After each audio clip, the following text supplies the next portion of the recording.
কুম্ভ রাশি কুম্ভ লগ্ন Aquarius sign জাতক জাতিকাদের 2025 সালের সেপ্টেম্বর মাস আপনাদের ক্ষেত্রে ঠিক কেমন অতিবাহিত হবে সে বিষয়ে প্রতিবেদনে আমরা বিস্তারিত আলোচনা করতে চলেছি। আলোচনাটি অত্যন্ত গুরুত্বপূর্ণ হবে। তার আগে রাজযোগ চ্যানেলের তরফ থেকে আপনাদের সকলকে বিশ্বকর্মা পূজা, মহালয়া, দেবীপক্ষের শুভ সূচনা অর্থাৎ শারদ উৎসবের হার্দিক শুভেচ্ছা ও অগ্রিম অভিনন্দন আপনাদের প্রত্যেকের জন্য রইল। মাসটি কেন গুরুত্বপূর্ণ দেখুন, বর্তমানে আপনাদের 7.5 অন্তিম চরণ তো চলছে, আর শনি কিন্তু বর্তমানে বক্রী হয়ে অবস্থান করছেন। আর দেখুন, আর তিনি কিন্তু আপনাদের রাশির মালিক। আবার এ মাসে কিন্তু আমরা পরিলক্ষিত করব সূর্য আপনাদের কেন্দ্রীয় স্থানে স্বগৃহে গোচর করছেন সিংহ সংক্রান্তি ঘটিয়ে। আবার বুধ কিন্তু এ মাসে নিজের গৃহে গোচর করতে চলেছে, বুধও নিজের গৃহে প্রবেশ করবে। সূর্য বুধের বুধাদিত্য যোগ মোরাললেস পুরো মাসটি জুড়েই আমরা পরিলক্ষিত করতে চলেছি। শুক্র কেতুর সংযোগও আমরা পরিলক্ষিত করব। আর গুরুত্বপূর্ণ বিষয়, যা আপনাদের লাভ ভাবের অধিপতি বৃহস্পতি, তিনি কিন্তু বর্তমানে নিজের নক্ষত্রে গোচর করছেন এবং মার্গী হয়ে অবস্থান করছেন। স্কিপ না করে পুরোটাই শুনুন। আমরা আপনাদের মধ্যে যারা ধনিষ্ঠা নক্ষত্র, শতভিষা নক্ষত্র, পূর্ব ভাদ্রপদ নক্ষত্রের জাতক জাতিকা, তাদের জন্য নক্ষত্রগতভাবে আলাদাভাবে আলোচনায় থাকব। মোরাললেস জীবনের প্রতিটি ক্ষেত্র নিয়ে আমরা আলোচনা করব। পরিশেষে যেমন প্রতিকার নিয়ে আলোচনায় থাকি, তেমনটি তো আছি। আলোচনাটি ইন জেনারেল হবে, অর্থাৎ এই পৃথিবীতে যতজন কুম্ভ রাশির জাতক জাতিকা আছেন তাদের প্রত্যেকের জন্য। আপনি যদি চান আপনার ব্যক্তিগত জন্মছকের সাথে সাথে বর্তমান ট্রানজিটের চার্ট বা গ্রহগত গোচরের ছককে একসাথে কম্বাইন করিয়ে 100% অথেন্টিক পার্সোনাল বা ব্যক্তিগত গণনা এনি টাইম আমাদের দ্বারাই করাতেই পারেন। এর জন্য স্ক্রিনে আমরা নাম্বার দিয়ে থাকি।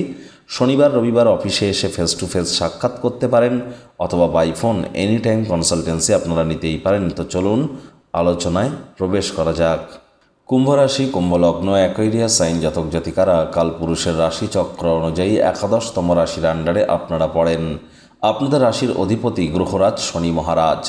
স্ক্রিনে আপনারা যে চার্টটি দেখতে পাচ্ছেন, এটি কুম্ভ রাশির জাতক জাতিকাদের 2025 সালের 1 সেপ্টেম্বর আপনাদের গ্রহগত গোচরের ছকটি কেমনটি কিন্তু দেখাবে। ফার্স্ট হাউসে 11 লেখা থাকলেও গুলিয়ে ফেলবেন না, এটি আপনাদের ফার্স্ট হাউস যেখানে রাহু অবস্থান করছেন। আর সেকেন্ড হাউসে শনি মহারাজ থাকছেন বক্রী হয়ে পুরো মাসটি জুড়েই। গুরু বৃহস্পতিও মার্গী হয়ে তিনি অবস্থান করছেন আপনাদের ত্রিকোণ ভাব পঞ্চম স্থানে। শুক্র কিন্তু আপনাদের রোগঋণ শত্রুভাবে থাকবে 15 তারিখ পর্যন্ত। তারপর শুক্র কেতুর সাথে সংযুক্ত হবে আপনাদের কেন্দ্রীয় স্থান সপ্তমভাবে। সূর্য 17 তারিখের পর কন্যা সংক্রান্তি ঘটিয়ে আপনাদের রোগঋণ শত্রুভাবে গোচর করে যাবে। ঠিক তার দুদিন আগে আপনাদের আয়ুর্ভাবে গোচর করে যাবে। এবং আপনাদের বুধও কিন্তু আয়ুভাবের অধিপতি, তিনি স্বগৃহে গোচর করে যাবেন 15 তারিখে। মঙ্গল 13 তারিখে রাশি পরিবর্তন করে শনি মঙ্গলের সমসপ্তক থেকে মুক্তি পেয়ে তিনি আপনাদের ভাগ্যস্থানে গোচর করতে চলেছেন। প্রথমেই যে সুসংবাদটি আপনাদেরকে প্রদান করবার চেষ্টা করব, বিশেষ করে যাদের জন্মছকে বৃহস্পতি বর্তমানে মজবুত পজিশনে আছে, আগেও জন্মগতভাবে ন্যাটাল চার্টে মজবুত পজিশনে আছে, বৃহস্পতির মহাদশা অন্তর্দশা প্রত্যন্তর্দশা চলছে, তাদের জন্য কিন্তু বৃহস্পতি এ সময় দুর্দান্তভাবে লাভান্বিত করবেন। আর্থিক মুনাফার মাত্রা আপনাদের বাড়বে। আপনাদের উপরে আমার এক কথায় বলতে গেলে অর্থের বারিশ কিন্তু এ সময় আপনাদের উপর হতেই পারে। এ সময় কিন্তু বয়সে বড় ব্যক্তিবর্গ, বন্ধুবান্ধব, আত্মীয় স্বজন, পাড়া প্রতিবেশী, এদের তরফ থেকে কিন্তু আপনারা লাভান্বিত হতে পারেন। আবার এই বৃহস্পতি কিন্তু আপনাদের ভাগ্যস্থানকেও কিন্তু তিনি পঞ্চম দৃষ্টি দিয়ে দেখবেন। তাহলে অবশ্যই ভাগ্যের ক্ষেত্রেও আমরা মজবুতি পরিলক্ষিত করব। যদিও রাহুর দৃষ্টিও আপনাদের ভাগ্যস্থানে থাকবে, তৎসত্ত্বেও রাহু গুরু যেহেতু নবপঞ্চমে আছে, দেখুন বৃহস্পতি থেকে রাহুকে গুনুন, রাহু নবম স্থানে আছে। রাহু থেকে বৃহস্পতিকে গুনুন, দেখুন বৃহস্পতি পঞ্চমে আছে, নবপঞ্চম যোগ। আর রাহুর উপরে গুরুর দৃষ্টিও আছে, আবার গুরুর উপরেও রাহুর দৃষ্টি আছে। তাহলে এখানে কিন্তু কিছুটা হলে রাহু আছে বর্তমানে বৃহস্পতির নক্ষত্র পূর্ব ভাদ্রপদ নক্ষত্রে। যতই বলা হোক না কেন শনিবার রাহু, তৎসত্ত্বেও আছে তো রাহু বৃহস্পতির নক্ষত্রে। আর বৃহস্পতি যার গৃহে যার নক্ষত্রে থাকে তার মতো আচরণও কিন্তু করে। তাহলে এ সময় আপনারা যদি প্রচেষ্টা জারি রাখেন, তীর্থযাত্রা তীর্থ ভ্রমণের সুযোগ প্রাপ্তি করতেই পারেন। ভাগ্যও আপনাদেরকে সঙ্গ দেবে যদি সিদ্ধান্তহীনতায় না ভোগেন। ইলিউশন যদি ক্রিয়েট হয় সে বিষয়টি তো আলাদা। আর এ সময় মাত্রা অতিরিক্ত ধূমপান মদ্যপান করা থেকে আপনাদেরকে বিরত থাকতে হবে। ভাগ্যের মজবুতি তবেই বাড়বে।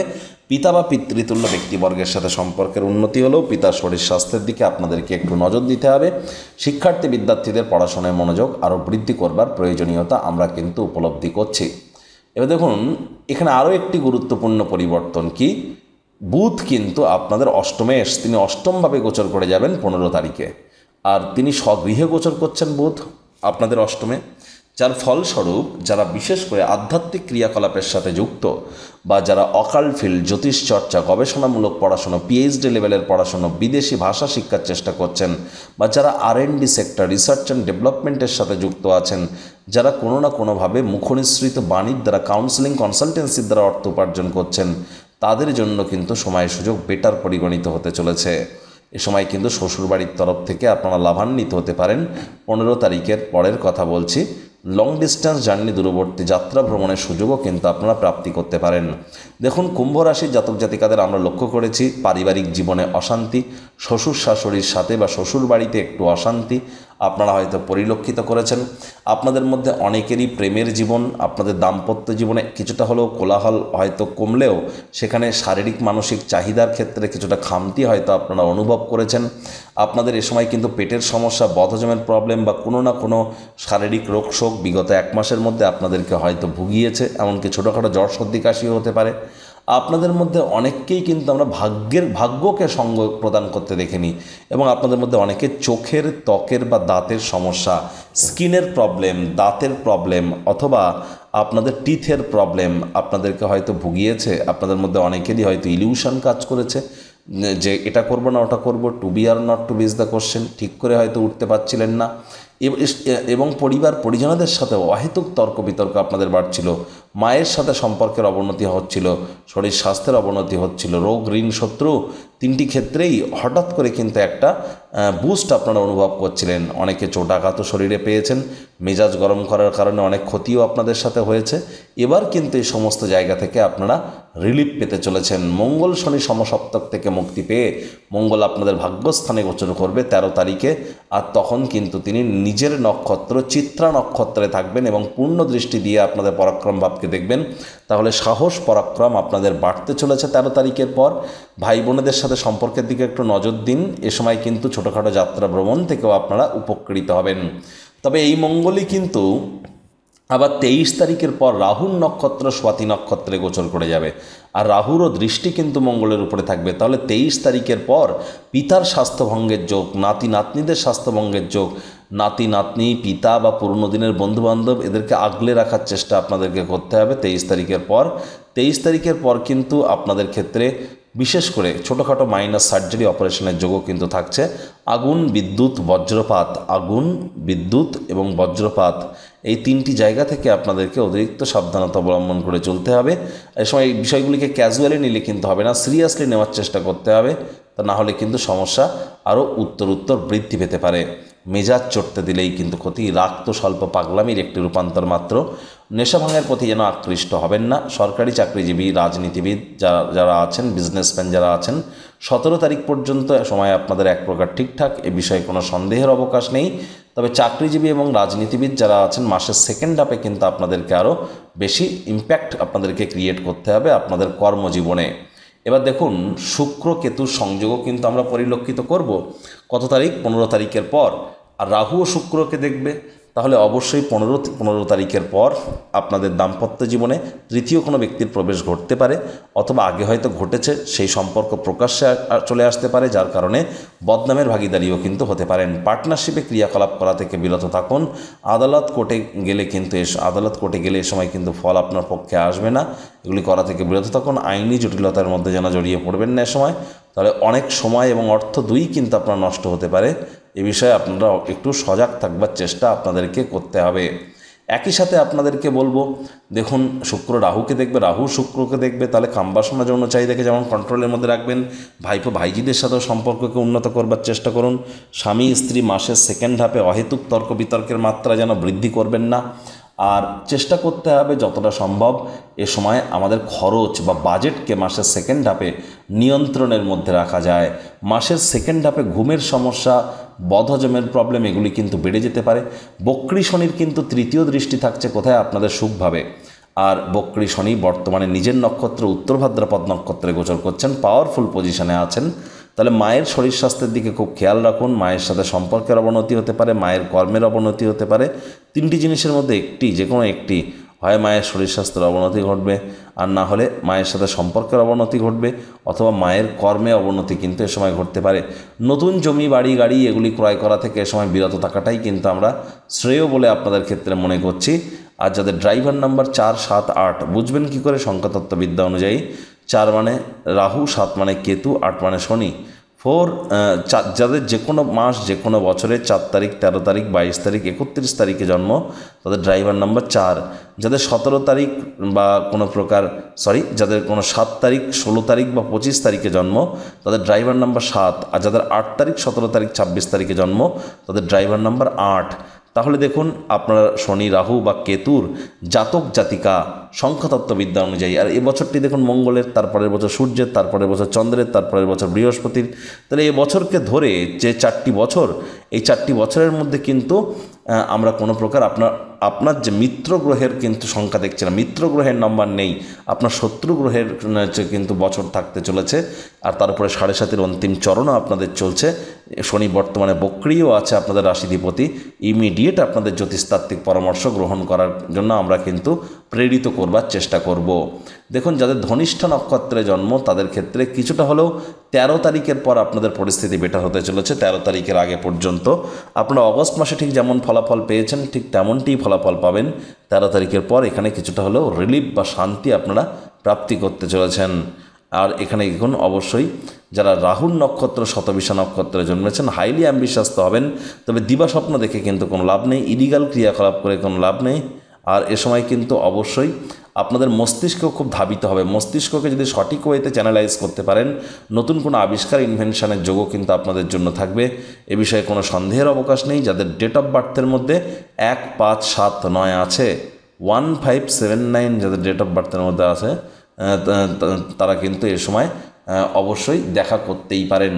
আর এখানে পূর্ব ভাদ্রপদ নক্ষত্রের জাতক জাতিকা যারা আছেন, বৃহস্পতির নক্ষত্রে, তাদের লাভের মাত্রা কিন্তু বাড়তে চলেছে, আর্থিক মুনাফার মাত্রা বৃদ্ধি পেতে চলেছে।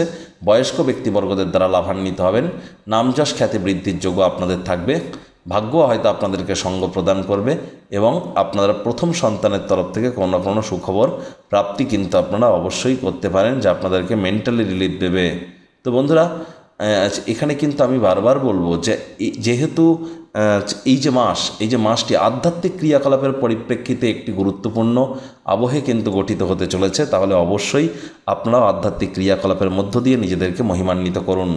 প্রতিকার স্বরূপ আলোচনা করতে গিয়ে আপনাদেরকে বলবো, স্ক্রিনে আপনারা দেখতে পাচ্ছেন নবগ্রহ বীজমন্ত্র। পারলে 9টি গ্রহকেই শান্ত রাখবার জন্য এই নবগ্রহ বীজমন্ত্র প্রতিদিন 108 বার করে জপ করুন। একবার মুখস্থ হয়ে গেলে মাত্র 10 থেকে 15 মিনিট লাগে। এটি মনুষ্য জাতির সৃষ্টি নয়, স্বয়ং ব্রহ্মদেবের সৃষ্টি, যা কখনো অনর্থ হতে পারে না। ভুলভাল উচ্চারণ করলেও কোনো নেগেটিভ ইম্প্যাক্ট পড়ে না। একই সাথে 9টি গ্রহকে শান্ত রাখতে পারছেন, এর থেকে বেটার কিন্তু আর কিছু হতেই পারে না। আপনারা চেষ্টা করুন শনিবার করে সরিষার তেল, বেগুন, লবণ, লোহা এগুলি যেন কিনবেন না। শনিবার করে সরিষার তেল, বেগুন যেন খাবেন না। আর চেষ্টা করুন যারা দীক্ষা নেননি ইমিডিয়েট দীক্ষা নেওয়ার। হিজড়া বা উভয় সম্প্রদায়ের ব্যক্তিবর্গদের একটু সম্মান করুন। 5 বছরের নিচে কোনো বাচ্চা কন্যাকে আপনারা সবুজ রঙের কোনো জিনিস কিন্তু গিফট করতেই পারেন। আর এ সময় আপনারা চেষ্টা করুন এটি সবুজ রঙের এলাচ দাঁতে চাবানোর রেগুলার, এবং প্রতিদিন স্নানের জলে 1/2 কাপ কাঁচা দুধ, গোলাপ জল বা আতর ইত্যাদি দিয়ে স্নান করুন। অবশ্যই লাভান্বিত হবেন। রবিবার দিন ভুলেও ব্ল্যাক ব্লু পরবেন না। শনিবার দিন ভুলেও হোয়াইট কালারের ড্রেস যেন পরিধান করবেন না। সূর্য প্রণাম করতে পারলে এই সময়টিতে আপনারা অত্যন্ত উপকৃত হবেন। পিঁপড়েদেরকে মারবেন না। পিঁপড়ে দেখতে পেলে বাতাসার গুঁড়ো, চিনি এবং কিছু ময়দা খেতে দিন। দেখবেন আপনাদের কপাল খুলে যাবে। শনির 7.5 অন্তিম চরণ চলছে। আবারও বলবো, তাবিজ, কবচ, মাদুলি, পাথর, জেমস্টোন, শিকড় বাকড় পড়ে কোনো কাজ দেবে না। তাহলে অবশ্যই শনি মহারাজ কর্মফলদাতা, কর্ম করলে তবেই কর্মের ফল পাবেন। আর এ সময় কিন্তু আপনাদের অবশ্যই সঠিক স্থানে সঠিক কর্ম করতে হবে। ধর্মপ্রাণ, কর্মনিষ্ঠ, মাতৃভক্ত হতে হবে। বাসি খাদ্য খাবার খাওয়া যাবে না। হাইজিন মেনটেন করতে হবে। টাইম বাউন্ডিং হয়ে চলতে হবে। তো বন্ধুরা, প্রতিবেদনটি আপনাদের ঠিক কেমন লাগলো? আপনাদের সুচিন্তিত মতামত আশা করি আপনারা নিজের কমেন্ট বক্সে লিখে জানাবেন। ভিডিওটি ভালো লাগলে একটি লাইক করতে ভুলবেন না। এই আশা রেখে আমি আমার বাণীকে এখানেই বিরাম প্রদান করছি। সংসারে অশান্তি, প্রেমে বাধা বা বিবাহে অনিশ্চয়তা, ব্যবসাতে ক্ষতি বা চাকরিতে ডামাডোল, অসুস্থতা, দুঃখ, দারিদ্রতা থেকে কিছুতেই রেহাই মিলছে না, পরীক্ষায় ফেল, তাহলে আর দেরি কেন? জীবনের যাবতীয় সমস্যার সমাধান করব আমরা। বাস্তুশাস্ত্র, সংখ্যাতত্ত্ববিদ্যা, লাল কিতাব, বৈদিক জ্যোতিষশাস্ত্র, কৃষ্ণমূর্তি প্রভৃতি পদ্ধতিতে জন্মছক বিচার করা হয়। প্রয়োজন অনুভব করলে স্ক্রিনে ফ্ল্যাশ হওয়া নম্বরে যোগাযোগ করতেই পারেন।